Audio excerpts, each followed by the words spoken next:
करीब 3 साल जेल में रहने के बाद सुधा भारद्वाज जमानत पर रिहा होकर बाहर आई हैं। कौन है सुधा भारद्वाज?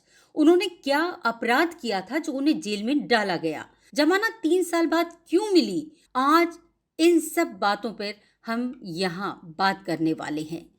सुधा भारद्वाज का जन्म अमेरिका के बोस्टन शहर में हुआ था, जहां हार्वर्ड और MIT जैसे विश्व प्रसिद्ध विश्वविद्यालय हैं। इसके बाद सुधा का परिवार लंदन आ गया। सुधा की कुछ पढ़ाई लंदन में हुई। उसके बाद सुधा की मां कृष्णा भारद्वाज, जो एक प्रसिद्ध अर्थशास्त्री थी, वो भारत आ गई। उन्होंने दिल्ली में जवाहरलाल नेहरू विश्वविद्यालय में सेंटर फॉर इकोनॉमिक स्टडीज की स्थापना की। आज भी JNU में हर वर्ष उनकी याद में कृष्णा मेमोरियल लेक्चर होता है, जिसमें जाने माने अर्थशास्त्री भाग लेते हैं।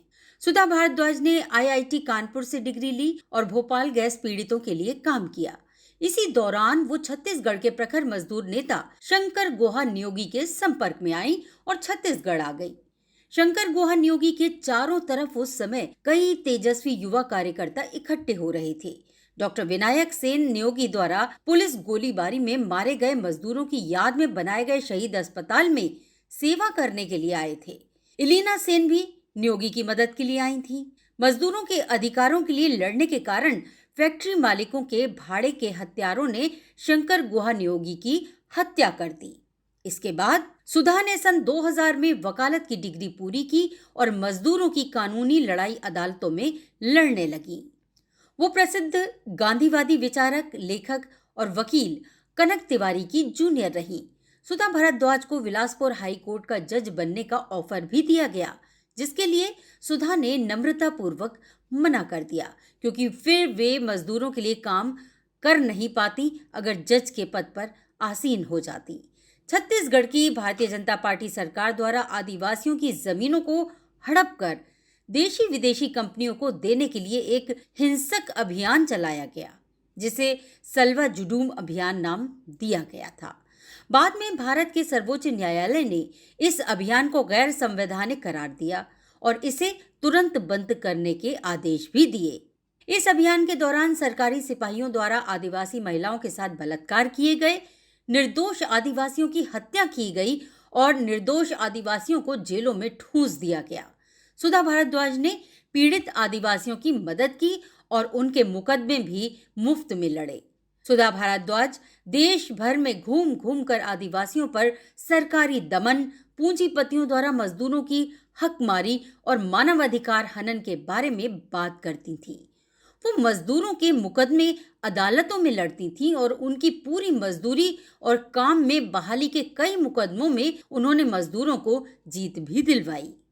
इन सब जनहितैषी कामों की वजह से सुधा पूंजीपतियों की आंख की किरकिरी बन गई थी। राजनीतिक नेता इन्हीं पूंजीपतियों के पैसे से चुनाव जीतते थे। इसीलिए पूंजीपतियों के गुलाम मोदी सरकार ने सुधा भारद्वाज को जेल में डालने का षड्यंत्र किया। सुधा को कोरेगांव मामले में फंसाकर जेल में डाल दिया गया। भीमा कोरेगांव मामले के बारे में भी आप जानना जरूर चाहेंगे, तो मैं आपको बता दूं, भीमा कोरेगांव महाराष्ट्र में एक जगह है जहां दलित महारों की सेना ने ब्राह्मण पेशवा की सेना को हराया था। उस जगह हर साल दलित अपना शौर्य दिवस मनाते हैं। सन 2018 में इस युद्ध के 200 वर्ष पूरे हुए थे। महाराष्ट्र के एक संगठन एल्गार परिषद ने यहाँ एक सभा की, जिसमें देश भर से सामाजिक कार्यकर्ता, सांस्कृतिक मंडलियां और दलित संगठन शामिल हुए। अगले दिन एक जुलूस का आयोजन किया गया।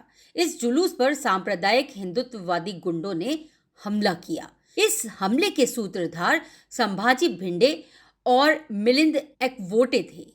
संभाजी भिंडे को मोदी अपना गुरु मानते हैं। शुरू में पुलिस ने इन दोनों दंगाइयों के खिलाफ FIR लिखी, लेकिन महाराष्ट्र की तत्कालीन भाजपा सरकार के दबाव में इनके खिलाफ FIR पर कोई भी कार्यवाही न करते हुए पीड़ित पक्ष को ही आरोपी बना दिया गया। है ना अजीब बात।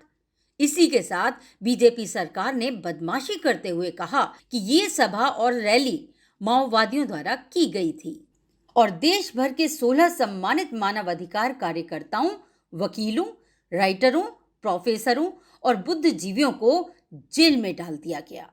सुधा भारद्वाज ना तो इस सभा में गई थी, ना आयोजन समिति की सदस्य थी। उनका इस आयोजन से कोई संबंध नहीं था। इसी दौरान एक फर्जी केस और बनाया गया, जिसमें सरकार ने कहा कि हमें दिल्ली के एक कार्यकर्ता रोना विल्सन के लैपटॉप से एक चिट्ठी मिली है जिसमें ये बुद्धिजीवी लोग मोदी को मारने की साजिश कर रहे हैं। हाल ही में अमेरिका की एक डिजिटल फॉरेंसिक लैब ने जांच करके बताया कि लैपटॉप में ये चिट्ठी दरअसल सरकारी एजेंसियों ने ही प्लांट की थी। अलबत्ता ना तो ये चिट्ठी सुधा भारद्वाज के पास से मिली, ना उनके लैपटॉप से ही। फिर भी उन्हें फर्जी मामला बनाकर जेल में डाल दिया गया। कानूनन इस तरह की चिट्ठी को, जिस पर किसी के दस्तावेज तक नहीं है, ना ही इन 16 लोगों में से किसी की हैंडराइटिंग ही मिलती है, कोर्ट में सबूत के तौर पर स्वीकार ही नहीं की जा सकती। फिर भी आश्चर्यजनक रूप से इसे कोर्ट ने सबूत के तौर पर स्वीकार किया और 3 साल तक इन 16 सामाजिक कार्यकर्ताओं में किसी को भी जमानत तक नहीं दी गई। अभी भी सुधा को जो जमानत मिली है वो डिफॉल्ट बेल है, अर्थात कानूनन अगर जांच एजेंसी एक निश्चित अवधि के भीतर आरोप पत्र दाखिल नहीं करती है तो आरोपी को जमानत देना कानूनी तौर पर जरूरी होता है।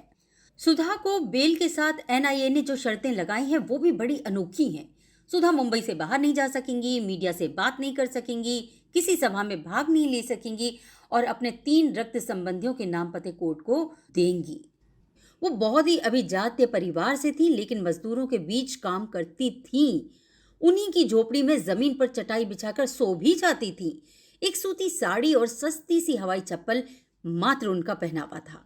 सुधा भारद्वाज जैसे लोग इस देश के युवाओं के प्रेरणा स्रोत हमेशा ही रहेंगे। जिस महिला को भारत रत्न दिया जाना चाहिए था, इस देश की फांसीवादी सरकार ने उसे जेल दी, है ना बड़ी अजीब बात। और सच में हमारे देश के लिए ये एक चिंतन का विषय है।